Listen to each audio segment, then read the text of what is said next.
Ulaika lahum rizqun ma'lum.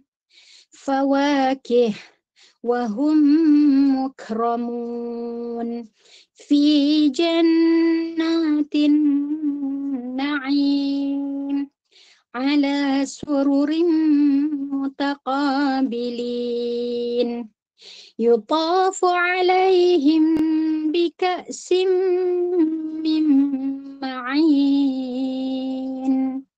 بيضاء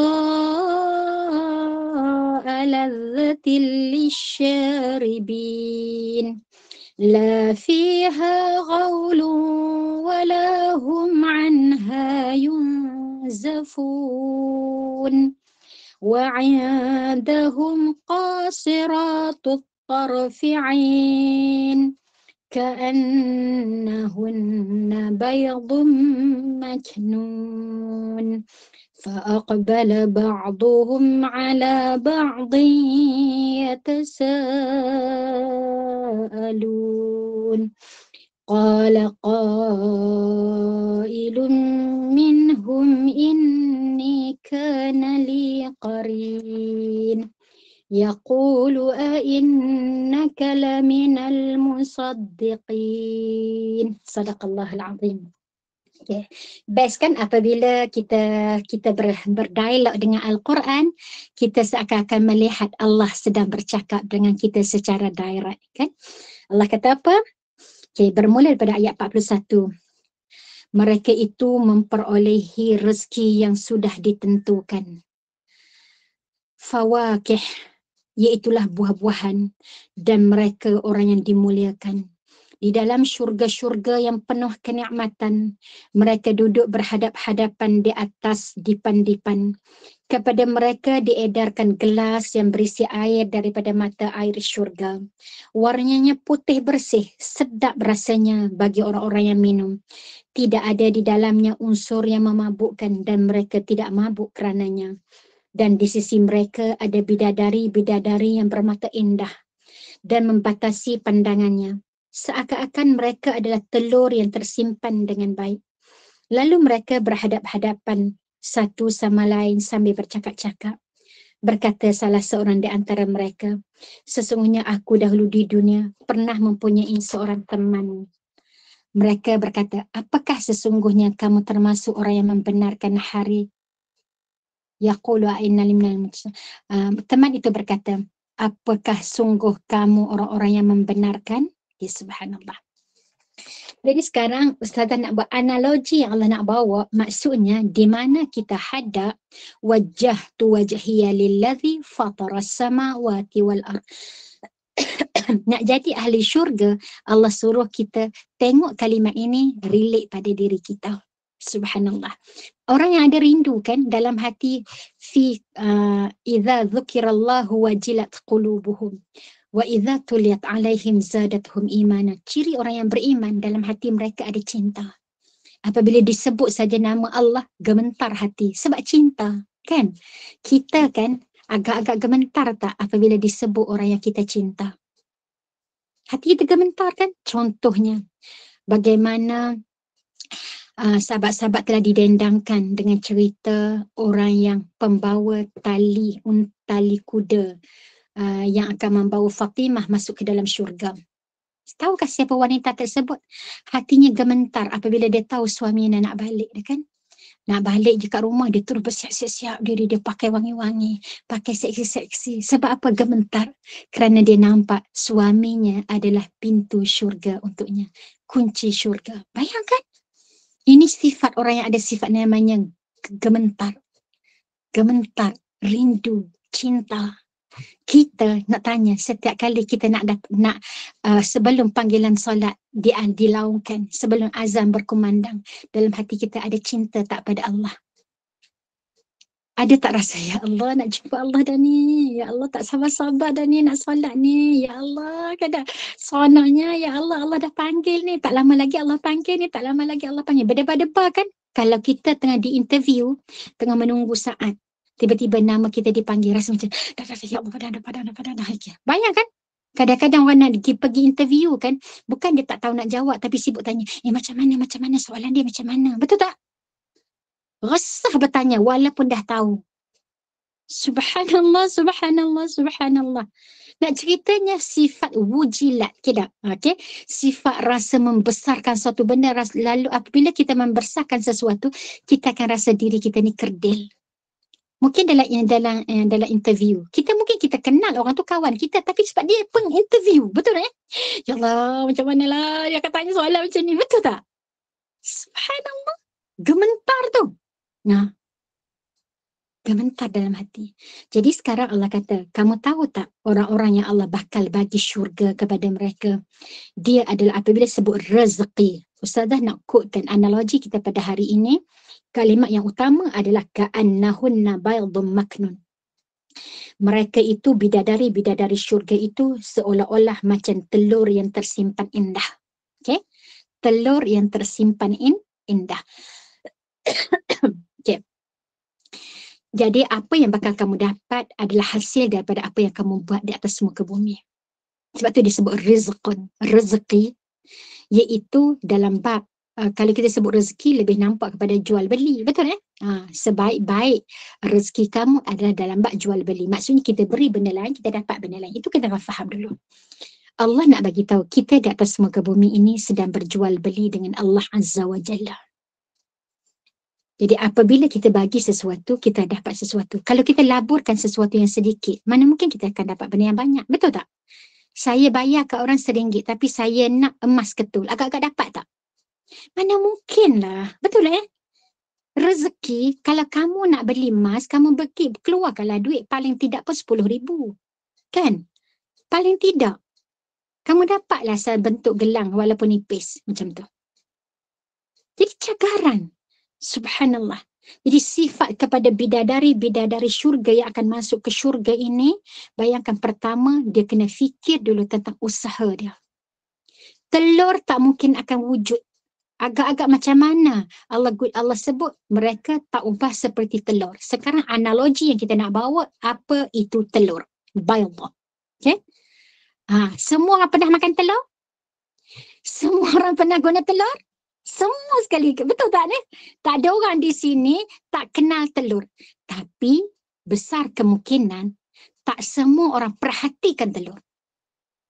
Okay, sekarang sahabat-sahabat kita boleh buat discuss kejap. Okay. Telur, pertama kita tengok. Dalam tu ada berapa elemen secara kasar? Ada dua kan? Ada satu telur kuning, ada satu telur putih. Betul tak ni? Apa yang dapat kita bayang? Hidup ini ada satu benda yang Allah akan datangkan, namanya zauj, pasangan. Jangan sibuk kita nak jadikan telur putih itu telur kuning tak jadi telur putih. Telur putih tetap menjadi telur putih, telur kuning tetap menjadi telur kuning. Okay? Belajar untuk menghargai. Setiap satu yang Allah bagi ada keistimewaan tersendiri. Allah dah bagi. Okay? Hasil daripada ini, pelbagai benda dapat kamu hasilkan. Kalau kamu tak pecahkan dua-dua itu, hanya satu aspek saja kamu boleh hasilkan. Iaitu telur mata kalau goreng, okay, kalau rebus kita nampak jelas, kalau kita pecahkan tak bagi kita nampak kuning dia tetap dia duduk kat dalam. Okay, tengok bagaimana telur kuning itu adalah ibarat kita yang tersimpan indah di dalam telur putih. Tapi Allah bagi telur putih tu dia tak warna, dia lut sinar supaya bagi nampak. Itulah dia pasangan kita yang sentiasa melindungi diri kita selama ini. Allah hantar pasangan adalah bukan untuk kita mendambakan sesuatu, tetapi Allah hantar adalah tanda kasih sayang Allah untuk melindungi diri kita. Oleh sebab itu, jangan jadi orang yang tidak berterima kasih. Nampak macam simple je kan, nipis je. Tapi besar peranan telur putih untuk menjaga diri kita di atas muka bumi ini. Ar-rijalu qawwamuna 'alan nisa. Lelaki yang Allah hantarkan itu adalah untuk memberikan kekuatan kepada kamu. Kalau tidak ada telur putih di keliling, akan pecah telur kuning tu kan? Betul tak? Tapi lihatlah, cuba goreng telur tu. Dia punya jaganya kan, letak elok-elok sampai telur kuning tak pecah. Kan? Kalau rebus, kita tengok macam mana, jangan bagi telur tu, yang menjaga telur kuning itu adalah telur putih. Sekarang pandanglah, sebab Allah nak letak kita dalam syurga bersama dengan pasangan.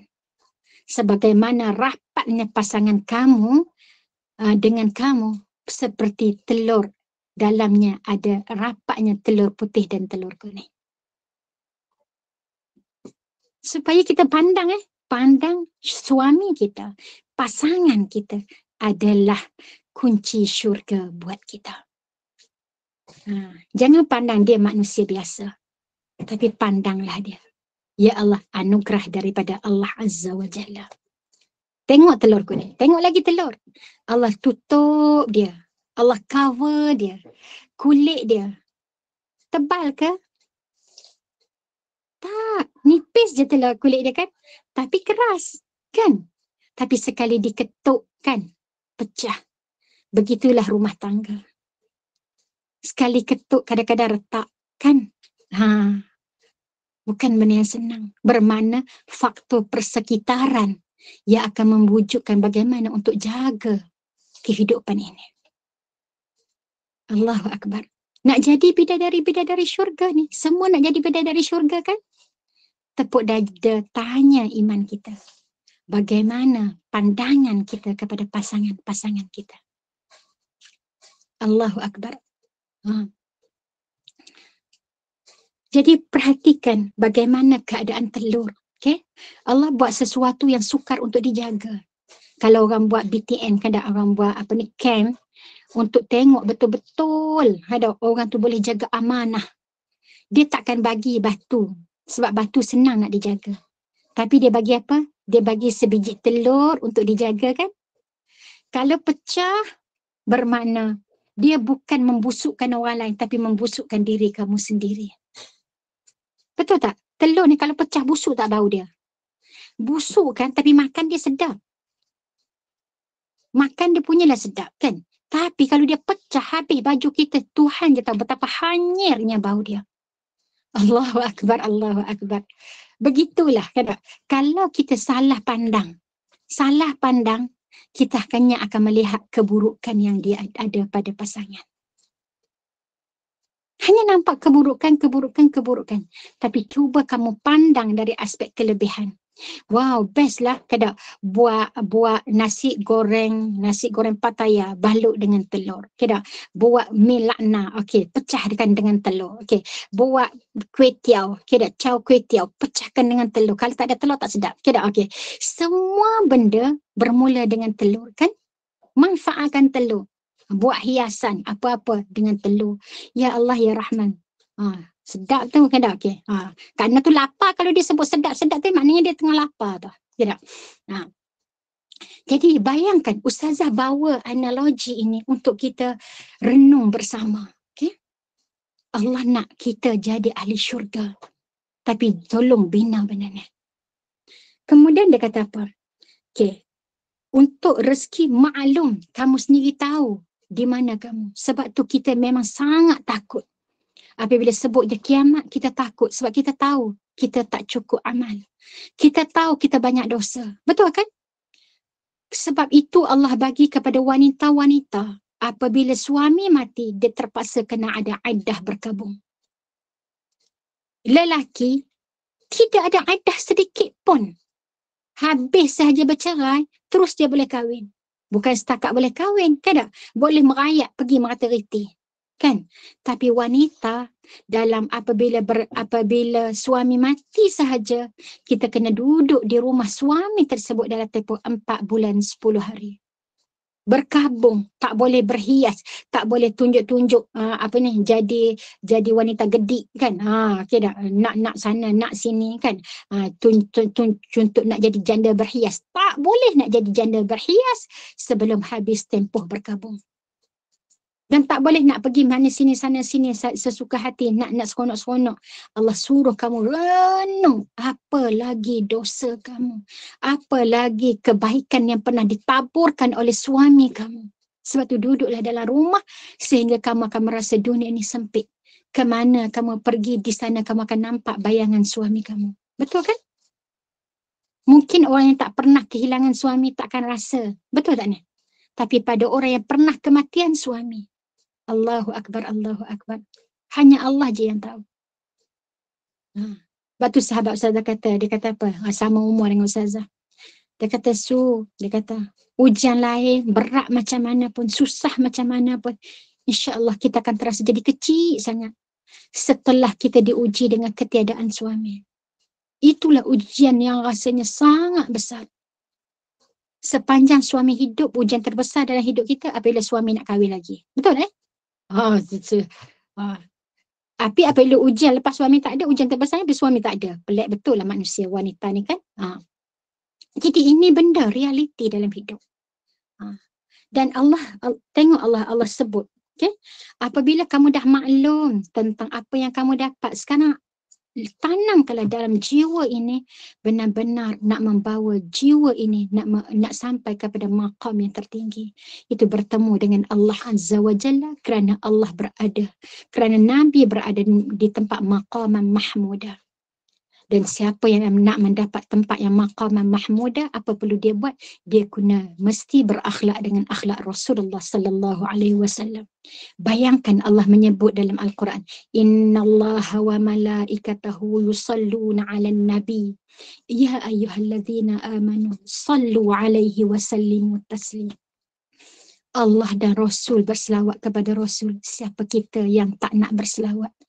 Allah dan Rasul berselawat, dia bukan nak mengharapkan sesuatu daripada Nabi. Allah dan malaikat berselawat kepada Nabi sebab nak dapat syafaat ke? Tak. Yang tak berhajat apa-apa pun kepada Nabi, ikhlas memuji Nabi sallallahu alaihi wasallam. Kita yang sangat berhajat kepada syafaat Nabi, kenapa masih lagi malas? Itu yang kita perlu. Kalau kita tak perlu, lagi-lagilah kita tak berhajat, kan? Sekarang kita sangat memerlukan kepada syafaat daripada Rasulullah sallallahu alaihi wasallam. Jadi sekarang balik semula kita, apabila sebab tu sebelum Allah sebut baydun, iaitu sebelum Allah sebut telur, Allah cerita dulu tentang sifat-sifat syurga. Bayangkan Allah sebut dulu tentang sifat-sifat syurga. Okay, Ustazah nak bawa satu pandangan dekat kat sini, kata tentang siapakah dia bidadari syurga.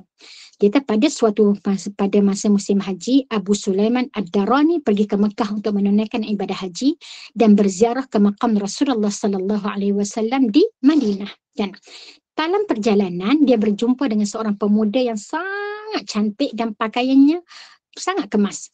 Pemuda tersebut memberikan salam kepada Abu Sulaiman dan teman-temannya. Lalu dia tanya apa? Pemuda tadi tanya, dari mana anda? Tanya Abu Sulaiman. Saya dari Iraq, disebut. Bolehkah saya pergi bersama rombongan tuan? Dia tanya. Boleh. Maka pemuda itu pun bergabung dengan Abu Sulaiman yang sama-sama ingin menuju ke Mekah. Dalam perjalanan, pemuda tersebut sentiasa membaca Al-Quran dan bila berhenti untuk berehat selalu mengerjakan solat. Pada waktu siang dia berpuasa dan pada waktu malam diisi dengan solat, zikir dan memunajat kepada Allah Azza wa Jalla. Dikala orang lain sedang rehat dan tidur, dia terus beribadah, tidak berhenti. Begitulah kebiasaan pemuda itu dan dikerjakan sampai ke Makkah. Dia kelihatan tidak letih atau pemalas. Bahkan dari hari ke hari semakin rajin, semakin giat. Dan semua orang kagum dengan ibadah yang dilakukan oleh pemuda tersebut. Setelah beberapa hari berjalan, sampailah Abu Sulaiman ke tanah suci Mekah dan mereka sibuk dengan urusan masing-masing. Begitu juga dengan pemuda soleh tadi. Dia berpisah dengan Abu Sulaiman. Namun sebelum berpisah, Abu Sulaiman ingin bertanya kepadanya mengenai kerajinannya. Wahai anakku, aku lihat engkau begitu giat melakukan ibadah yang tidak kenal erti penat dan lelah. Apakah yang mendorong kamu buat seperti ini? Apa yang menyebabkan kamu ni sampai tak kira penat, tak kira lelah? Apa yang kekuatan dalam diri kamu tu apa?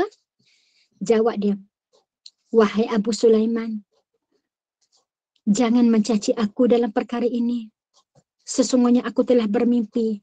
Di dalam tidurku aku melihat bangunan-bangunan syurga yang diperbuat daripada batu-batu emas dan perak. Aku lihat pula di dalam istana itu bidadari-bidadari yang sangat cantik. Tidak pernah aku lihat wajah secantik itu sebelumnya. Satu di antara mereka tersenyum kepadaku dan berkata, "Wahai pemuda, bersungguhlah engkau kerana Allah dalam meminangku. Agar aku berharap agar aku menjadi milikmu dan engkau menjadi milikku." Setelah itu aku pun terjadi demikianlah si pemuda bercerita mimpinya yang sangat menarik.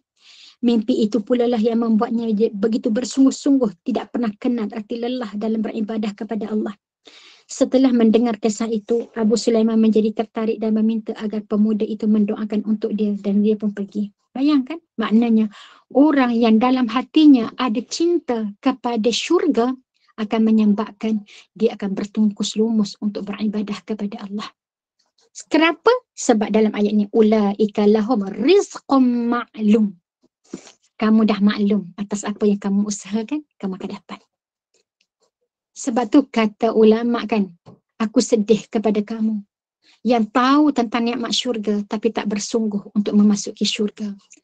Kamu tahu bahawa neraka itu tempat yang sangat azab tapi kamu tak bersungguh untuk menghindarinya. Kamu tahu bahawa syaitan itu adalah musuh kamu tapi kamu masih lagi bersahabat dengannya. Kamu tahu kan, mati itu pasti, tapi kamu tidak pernah buat persiapan untuk kematian. Subhanallah, kamu tahu bahawa harta dunia ini adalah fana, dia akan hancur, dia akan hilang dan tak boleh dibawa bersama dengan kamu untuk ke dalam kubur, tapi kamu masih lagi sibuk untuk mengerjakannya. Dan kamu tahu bahawa tidak ada teman yang akan menemani kamu di dalam kubur nanti kecuali Al-Quran, tapi masih lagi kamu bermalas-malasan dengan Al-Quran. Dan kamu tahu nikmatnya berada dalam syurga apabila kamu dapat bertemu dengan sahabat-sahabat kamu di dalam dunia dulu, tetapi masih lagi kamu tidak bersahabat lillahi ta'ala bersama dengan mereka. Subhanallah. Bayangkan, itu yang kita nak. Siapa dia sahabat-sahabat yang akan mewarnai dalam hidup kita? Orang yang jujur akan mempertahankan kita. Subhanallah, subhanallah. Jadi Allah pun sebut. Bayangkan, dia kata fawakih. Ya tak? Buah-buahan. Tiba-tiba Allah sebut nikmat syurga, buah-buahan. Allah sebenarnya analogi yang Allah nak bawa. Kalau kamu tengok buah tu segar, apa yang dapat kamu belajar? Mesti pokoknya segar kan? Mana mungkinlah dapat buah yang segar tetapi pokoknya nak mati. Tak logik lah. Betul tak ni? Kalau kamu tengok macam mana kamu sebut buah tu, ya Allah, bestnya tengok buah. Fawakih ini maksudnya buah yang ada di atas pokok tu lagi. Jadi mesti tengok pokoknya pun dah yang best kadang. Tengok buahnya ranum, kadang buah ya Allah ya Rahman. Nikmat. Belum lagi makan, tengok pun dah nikmat. Bayangkan. Apatah lagi kamu makan padanya, makithina fihi abada. Makin kamu makan, makin indah, makin indah, makin indah, makin sedap, makin sedap, makin sedap.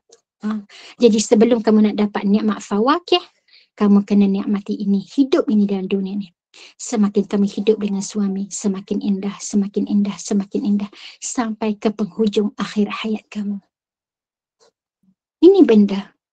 Kalau orang tanya, ada, okey, contohnya lah, kalaulah suami saya nak kahwin sekarang, okey, boleh, tak ada masalah. Saya pun dah tua. Bermakna kita hanya melihat keindahan itu pada zaman dahulu masa kita sihat. Tapi kenapa kita tidak mewarnai? Kalau dulu saya tak bagi sebab saya nak jaga dia, apatah lagi masa dia tua, siapa lagi nak jaga dia kalau bukan saya?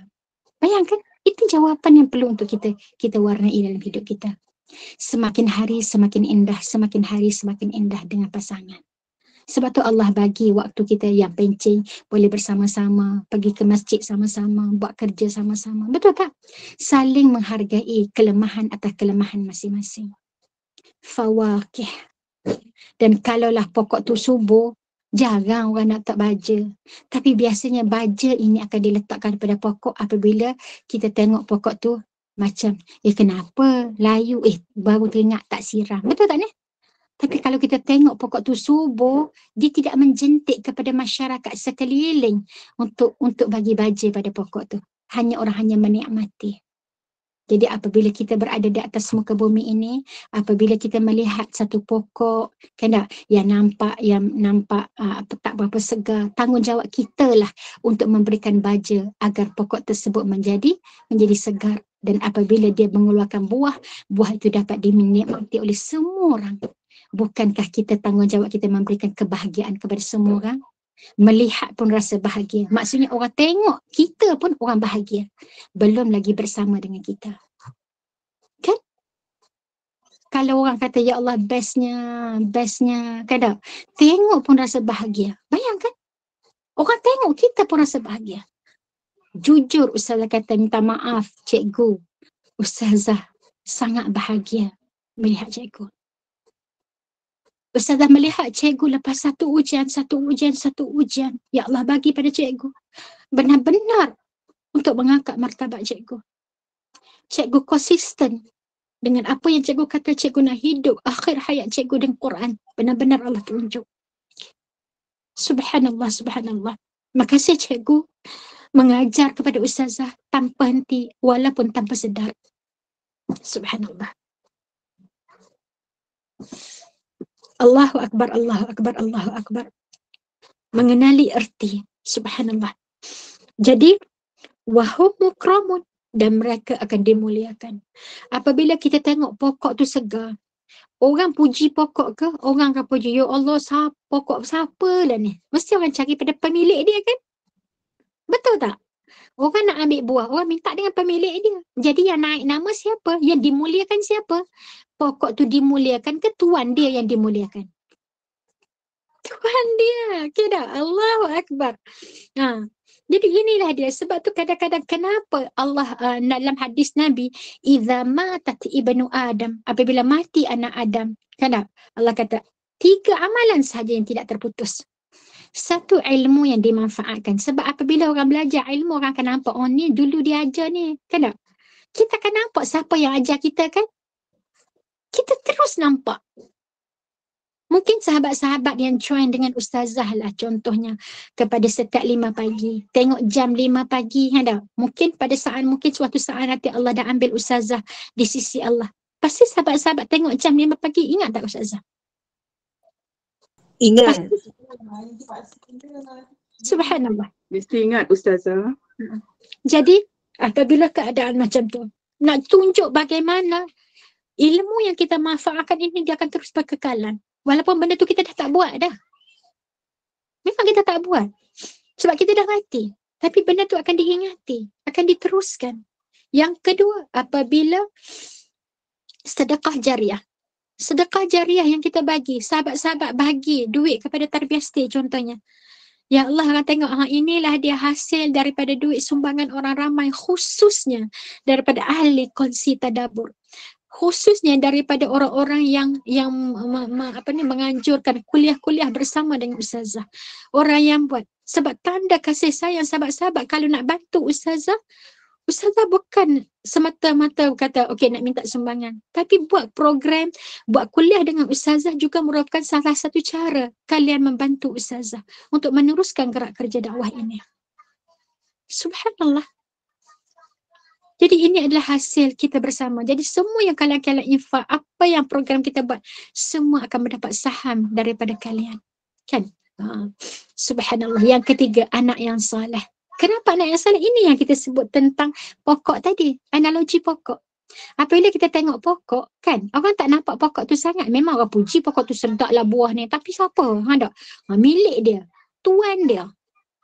Yang jadi yang naik nama, pokok kat mana orang tanya? Pokok rumah tu, tak? Rumah siapa tu? Mesti naik nama tuan dia.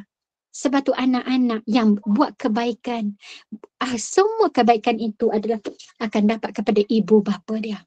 Tapi kalau dia buat sesuatu yang buruk, dia sedang memberikan azab kepada ibu bapa dia. Azabnya orang caci, orang mengata. Na'udzubillah ini tadi. Sekarang kita bincang dalam bab syurga. Kan? Untuk mendapat syurga. Jadi kita tengok pokok, nampak ya Allah penerus perjuangan kita. Sebab setiap pokok apabila dia ada biji, lepas tu biji tu pula tumbuh, ya Allah banyaknya, indahnya.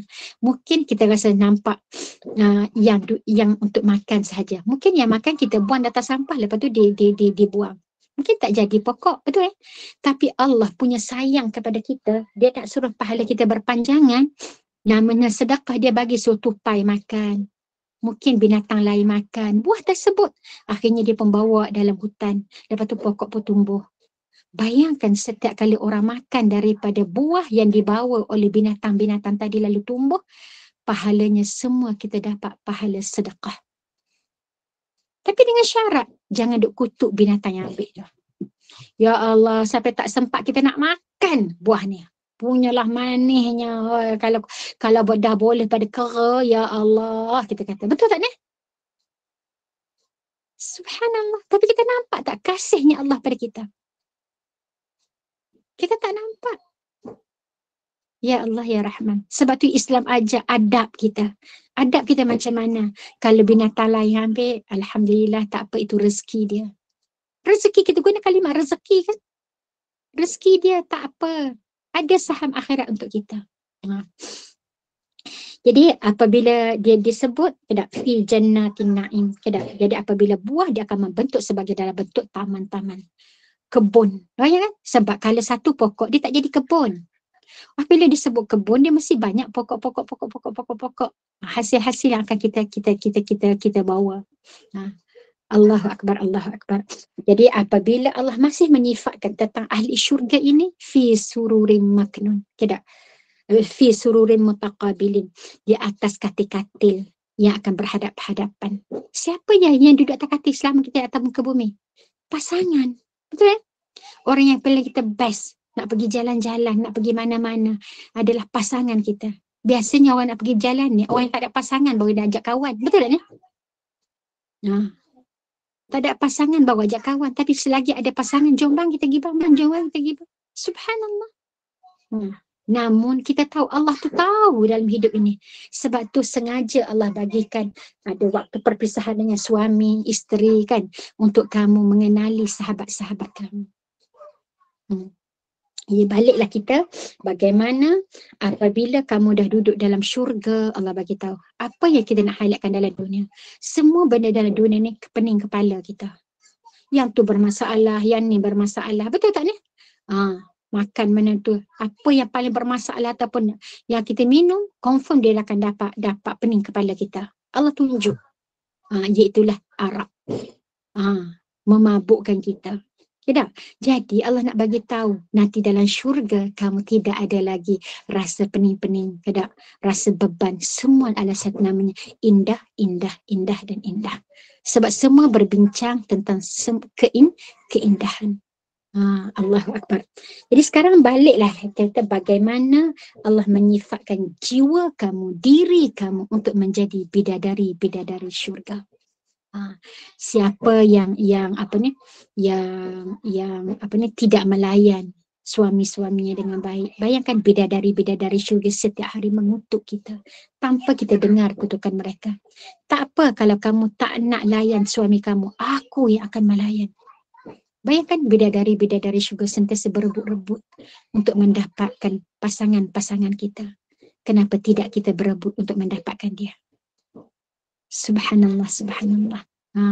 Biarlah, kalau lelaki dengar mesti dia akan kata actionnya, tu tengok tu, kena muliakan dia. Mungkin orang lelaki akan kata macam tu, tapi kuliah kita adalah kuliah perempuan, bermakna kita buat bukan sebab nak tunjuk pada dia, tapi sebab kita nak tunjuk di hadapan Allah. Sebab tu taat kita kepada suami tanpa syarat.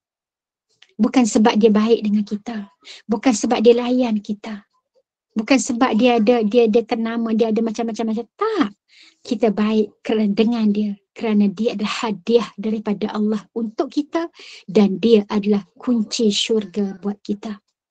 Itu saja. Untuk mendapatkan redha daripada Allah. Mendapat redha daripada suami kita. Sebab itu siapa yang diuji dengan suami, anggaplah dia adalah ujian untuk melayakkan dia ke syurga Allah. Kalau Allah uji dia dengan suami yang tak baik, tak apa. Allah nak bagi aku dapat pahala syurga, iaitu bagaimana Asyah mendapat syurga. Bahkan dia duduk dalam syurga bukan dengan lagi manusia, tetapi dengan Allah sendiri. Lagi best kan? Bersama dengan Allah. Rabbi binili 'indaka baitan fil jannah. Lagi best. Lagi best duduk dengan Allah lagi dalam syurga. Tidak disibukkan. Hendak cuba Allahu Akbar, Allahu Akbar. Indahnya. Tapi siapa yang Allah uji dengan apa ni? Dengan pasangan isteri dia pula yang tak baik. Okey, kamu akan mendapat pahala bagaikan suami nabi-nabi yang diuji dengan isteri-isteri yang derhaka. Tapi kita tolak tepi sebab kita bincang kita ni perempuan kan. Okey, kalau kita mendapat pasangan yang baik sama-sama dengan kita, ya Allah indahnya sebagaimana Allah menyifatkan tentang isteri-isteri Nabi dapat bersama-sama dengan pasangan-pasangan mereka. Begitulah Allah memberikan kenikmatan yang paling hakiki. Hendak Allahu Akbar. Nikmat kami di dunia Allah akan kekalkan sampai ke syurga Allah Azza wa Jalla. Allah bagi. Jadi hargailah apapun hadiah daripada Allah tanpa syarat. Okay? Tanpa syarat. Kita bekerja kerana Allah, bukan kerana sesiapa. Jadi sekarang cara pandang kita kepada telur balik. Okay? Sekarang kita bincang analogi Allah tentang apa dia? Telur. Okay tak? Sekarang cuba sahabat-sahabat tengok telur. Melalui telur ini menghasilkan anak-anak yang lebih ramai. Betul kan? Kerana telur, dia melahirkan generasi. Bukan saja-saja Allah buat kamu seperti telur. Tak. Okay tak? Tapi apabila dia tengok bagaimana untuk menghasilkan generasi yang baik, kamu kena menjadi sesuatu yang tersimpan indah. Kalau kamu itu diindah, Allah akan lahirkan generasi yang indah. Bayangkan, telur tu tak akan keluar kalau tidak diramkan, tidak dipanaskan. Begitulah hidup kita. Allah akan bagi jentik sedikit ujian-ujian untuk memanaskan hidup kita. Supaya kita jadi lebih matang dalam kehidupan. Kan? Kita hanya tahu, kena ram. Itu je kita tahu. Kan? Tapi subhanallah, lihatlah indahnya ke cara Allah didik kita. Jadi apabila dipanaskan, lepas tu dijaga dengan rapi, cuba tengok binatang-binatang. Tengok telur tadi. Apabila tengok telur, ya Allah, hendak cantik kan. Apabila kita buka telur yang telah direbuskan, nampak warna putih kan. Bersih, tidak bercampur. Padahal dia duduk dalam tu, ada warna kuning, ada warna putih. Tetapi bercampur tidak? Tak bercampur. Jadi jangan kita sibuk nak suruh lelaki jadi perempuan, perempuan jadi lelaki. Kan? Lelaki ada kreativiti dia, lelaki ada kelebihan dia, perempuan juga ada kelebihan. Sebab tu Allah suruh kita tunaikan di atas muka bumi tanggungjawab dan hak masing-masing. Tunaikan. Saling meraihkan di antara satu sama lain. Kalaulah kita tengok seseorang itu indah, tidak seseorang itu hebat, bukan dia hebat sebenarnya, tetapi kerana support di sekeliling dia hebat. Kalau support di sekelilingnya tak kuat, mesti telur tu akan pecah. Tak ada nilai pun. Betul tak? Tapi kerana ada sekeliling yang support, jadi jaga telur tersebut. Akhir dia menjadi kekal. Lepas tu tengok sekeliling, tolong rebus dia, tolong buat modify apa-apa. Akhirnya terbujuklah dengan nama macam-macam telur. Betul kan? Kok lepas ni ada orang ada idea buat restoran telur. Kok dah kan? Restoran telur. Pelbagai jenis telur. Masakan situ hanya telur je. Mana tahu kan? Sebab apa? Kalau orang tanya, kenapa kamu buat restoran telur? Sebab saya nak mengambil inspirasi daripada telur yang Allah analogikan di dalam Al-Quran. Sebagai wanita-wanita syurgawi. Bidadari-bidadari syurga. Sebab saya mengimpikan, saya tengok je restoran saya, restoran telur. Saya nampak, ya Allah, jadikanlah aku bidadari-bidadari syurga seperti telur yang tersimpan indah. Mungkin idea, kan? Sekarang ni ada lagi tak restoran telur? Rasanya tak jumpa lagi kot. Subhanallah. Jadi melalui kita tadabbur Quran, kita akan mendapat satu idea yang benar ni kita Allah bongkarkan kepada kita. Kerana apa? Kerana kamu bersahabat dengan Al-Quran. Okay. Kemudian apabila kita melihat lagi telur kan. Telur apa rasanya? Nak tanya. Tawar je kan? Telur tu rasanya telur. Hang tu tanya kat bunyi kat dapur tu. Suami saya tengah masak. Saya tak sempat nak masak sarapan pagi ni. Suami saya dah masak sarapan untuk anak-anak. Dia tanya, telur mana? Oh, baru sebut kita baca bab telur, dia tanya dah telur mana. Kan dah, okay, sibuk. Okay, Allahu Akbar, Allahu Akbar. Jadi subhanallah, apabila sahabat-sahabat tengok telur, telur rasanya tawar je kan. Tak ada rasa apa pun. Kecuali apabila diberi rencah pada dia. Apabila diberi rencah pada dia. Yang di-highlightkan sangat dalam telur tu nak tanya. Yang ter-highlight, Allah sebut dalam bab warna putih. Kita apabila sebut telur kan, nampak telur putih ke nampak kuning? Yang jelas nampak. Nak tanya. Kuning. Nampak kuning kan? Tapi dalam Quran Allah tak highlightkan yang kuning tu. Allah highlightkan yang putih. Tapi zahir manusia melihat yang kuning. Sahabat-sahabat perasan tak apa dia? Allah akan bagi kebanyakan yang kamu lihat, kelebihan itu ada pada isteri. Isteri itulah buat yang ni, isteri tu yang di-highlightkan ada isteri. Sebenarnya Allah kata, aku pandang kalau bukan kerana redha suami kamu, kamu tak akan terus ke depan.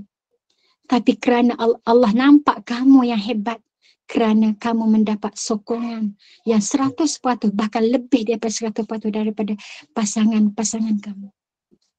Subhanallah, sahabat-sahabat tengoklah bagaimana contohnya Ustazah Asma, kan? Nama yang terkenal Ustazah Asma kan suami dia. Ustazah Asma kerana apa? Mendapat sapa daripada telur putih dia. Kan? Yang orang nampak telur kuning, kan? Tengoklah Ustazah Nur Hafizah Musa, kan? Hak mana lebih terkedepan? Telur kuningnya. Tapi kerana apa? Kerana support telur putihnya. Subhanallah. Jadi oleh sebab itu kita kena tengok bagaimana cara kita pandang dan bagaimana cara Allah pandang. Kita duduk pandang nampak telur kuning, betul tak? Sebut telur, duduk bincangnya pasal telur kuning. Nak telur mata kabau ke, nak telur hancur ke, isunya tentang kuning. Betul ya? Kita tak highlight pada telur putih tu, kita highlight kan telur kuning tu. Tapi tak nak buat kuih, tak nak buat benda yang special, baru sebut kepuk telur putih. Baru sebut. Betul kan? Mungkin ada orang guna ayat asingkan telur kuning. Tapi ada orang highlightkan telur putih. Kita hanya nak telur putih saja. Subhanallah. Tapi tengoklah, uniknya Allah nak bagi tahu. Allah highlightkan bayadun, putih. Sebab tu nama telur itu bayadun. Bayd dalam bahasa Melayu adalah putih maksudnya. Abyad, putih maksud putih. Lalu dia ambil nama telur daripada perkataan putih. Jadi kalau kamu nak jadi bidadari syurga, hati kamu mesti seputih telur. Jernih. Bayangkan apabila dia uji, dia jadi putih. Apabila tak diuji, jernih. Telur ikhlas, tidak bercampur apa-apa. Jadi oleh sebab itu Ustazah mengajak diri Ustazah sendiri, jadilah kalian seperti ka'annahunna bayadun maknun, sentiasa menjadi telur putih yang tersimpan indah, kan? Yang sifatnya banyak sangat melindungi daripada orang-orang lain, menjadikan keindahan dalam hidup seseorang, mewarnai. Wallahu alam. Ustazah rasa Ustazah mohon maaf banyak-banyak sebab Ustazah terpaksa pendekkan waktu Ustazah sebab terlalu banyak urusan Ustazah pada hari ini. Kan ni pun tu dah kelang kabut tadi, baru siap Ustazah cuci luka mak saudara Ustazah. Sekarang ni Ustazah jaga mak saudara Ustazah yang kena sakit kecil manis. Kan baru semalam 2 hari lepas kan diuji dengan kakak ipar Ustazah yang meninggal. Kan baru balik pada KL, baru sampai kat sini. Lepas tu hari ni nak cuci luka mak Ustazah pula. Memang dia duduk dengan Ustazah lah sejak dia sakit ni. Memang Ustazah ambil duduk dengan Ustazah untuk menguruskan sebab walaupun dia ada anak, tapi kita tahu anak yang dia ada tu anak angkat sahaja, tidak anak saudara. Jadi Ustazah ambil sebab dia tidak ada anak. Anak betul-betul ada, tak ada. Jadi kita ambil dia. Jadi alhamdulillah, doakan untuk Ustazah dapat kekuatan, diberikan kesihatan kan tak, untuk menguruskan semua benda ni. Dan pagi ni Ustazah spend masa sedikit sebabnya bonda datang dengan Encik Aisyah. Ustazah tak sempat nak bersama, Ustazah kena pergi KL, jadi tinggal je dia dekat Tarbiyah tu. Ustazah mohon ampun dan maaf, dan sekarang Ustazah nak bawa dia dan nak pergi hantar. Banyak urusan lagi lah. Okay, aku lulih hadza wa astaghfirullahaladzim li wa lakum. Assalamualaikum warahmatullahi wabarakatuh. Waalaikumsalam warahmatullahi wabarakatuh. Alhamdulillah, Waalaikumsalam jazilan warahmatullahi kasiran al-fadilah Ustazah Waalaikumsalam warahmatullahi yang sangat wabarakatuh. bermanfaat Terima kasih, untuk kita. Ustazah. Baik, alhamdulillah, saya ucapkan juga ribuan terima kasih kepada sahabat-sahabat dan muka-muka baru, banyak muka baru di dalam SPAK hari ini. Alhamdulillah boleh terus teruskan bersama dengan kuliah-kuliah SPAK yang dianjurkan oleh opah kita selepas ini. Ada juga lagi kuliah bersama dengan Al-Quran juga selepas ini pada pukul 10:30 pagi, pukul 10:30 pagi, maafkan saya. Okey, insya-Allah boleh maafkan saya sekiranya ada tersalah kata, terlanjur bicara di mana-mana yang baik daripada Allah, yang lemah itu daripada kelemahan diri saya sendiri. Saya serahkan kembali kepada Al-Fadilah Ustazah Suraya untuk sama-sama kita tangguh dengan tasbih kafarah dan juga suratul Asr. Silakan Ustazah. Bismillahirrahmanirrahim. Alhamdulillahirabbil alamin. Assalatu wassalamu ala asyrafil anbiya'i wal mursalin wa ala alihi wa sahbihi ajma'in. Allahumma salli wa sallim ala sayyidina Muhammad wa ala ali sayyidina Muhammad. Ya Allah ya Rahman ya Rahim. Ya Allah ya Rahman ya Rahim, sebagaimana Engkau telah mengumpulkan kami di dalam SPAK ini, kerana Al-Quran kami bertemu, kerana Al-Quran juga kami berpisah. Satukanlah kami wahai Allah di dalam syurga-Mu yang penuh dengan indah untuk orang-orang yang bertakwa. Jadikanlah kami insan-insan yang sentiasa mendapat teguran, nasihat, semangat, motivasi daripada-Mu ya Allah dengan membaca ayat-ayat-Mu ya Allah. Jadikanlah kami orang-orang yang memuliakan Al-Quran. Jadikanlah kami insan-insan yang bersahabat dengan Al-Quran, mencintai Al-Quran dan berjuang untuk Al-Quran wahai Allah. Rabbana alaika tawakkalna wa ilaika anabna wa ilaikal masir. Ya Allah, berikanlah kekuatan, kesihatan, keupayaan kepada kami. Lancarkanlah rezeki kami, murahkanlah rezeki kami, lapangkanlah rezeki kami. Jika rezeki kami jauh ya Allah, Kau dekatkanlah. Jika rezeki kami haram, Kau sucikanlah. Jika rezeki kami sukar ya Allah, Kau permudahkanlah untuk meneruskan gerak kerja dakwah kami di sini demi untuk menjaga agama-Mu ya Allah. Rabbana alaika tawakkalna wa ilaika anabna wa ilaikal masir. ربنا آتنا في الدنيا حسنة وفي الآخرة حسنة وقنا عذاب النار وصلى الله على سيدنا محمد وعلى آله وصحبه أجمعين والحمد لله رب العالمين. سبحانك اللهم وبحمدك أشهد أن لا إله إلا أنت وأستغفرك وأتوب إليك. بسم الله الرحمن الرحيم. والعصر إن الإنسان لفي خسر إلا الذين آمنوا وعملوا الصالحات وتواصوا بالحق وتواصوا بالصبر. السلام عليكم ورحمة الله وبركاته. Assalamualaikum warahmatullahi Waalaikumsalam warahmatullahi wabarakatuh.